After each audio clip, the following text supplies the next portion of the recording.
hin dabarsin seenaa ajaa'ibaa kana dhageeffadhu. Haadha dhabuu mannam haadha maraattee qabaachuu wayya jedha mammaaksi Oromoo koo. Mucaa daa'imaa waggaa 7 hin gahin irraa haati isaa jalaa duute. Yeroo muraasa booda abbaan isaa jaartii biraa fuudhe. Jaartiin abbaan isaa fuudhe kun haadha biddeenaa mucaa kanaaf taate. Guyyaa tokko abbaan isaa daa'imni isaa kun isaa fuula guuree aaree taa'aa jiru gaafii tokko daa'ima waggaa 7 kana gaafate. Gaafiinis akkas jetti ture: haadha kee kan duraatii fi kan ammaa jidduu garaagarummaan jiru maali jechuun daa'ima kana gaafata. Haati biddeenaa tun daa'imni kun akka waan takka abbatti hin himneef sodaachisteetii jirti. Garuu erga gaafatame deebisuu waan qabuuf daa'imni waggaa 7 kun akkana jedhee deebiseef: haati tiyya kan duraa ni sobdi, soban irraa baradhe, garuu tan ammaa tun dhugaa malee hin beektu, kana irraa baradhe jechuun deebiseef.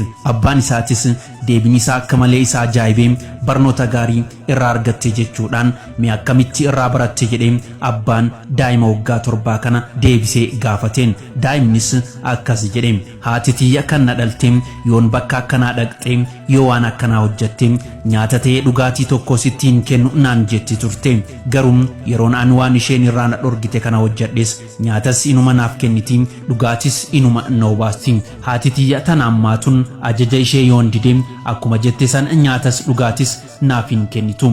Kunoo ammayyuu guyyaa 2 guutuu nyaataa fi dhugaatii odoo naaf hin kennin hanga ammaa agabuu jira jechuun abbaa isaaf deebise. Abbaan isaatis gaddee mataa isaa gadi qabate. Namni bakka haadhaa namaaf bu'u garuu ni jira. Kun anaaf gaafidha. Yoo jiraatte Rabbiin mindaa kee siif haa kaffalu. Abbaadhaafis akkasuma. Garuu hammam keenyatu haadha teenya yeroo addunyaa irra jiraattetti bu'aa ishee hubannee kunuunsine sana booda gaafa ishee dhabne booda nuuf galee miidhaa ishee yeroo sanaatiin miidhamna. Atiin yeroon amma haadha qabdu isa dhugaa ati carraa qabeessa.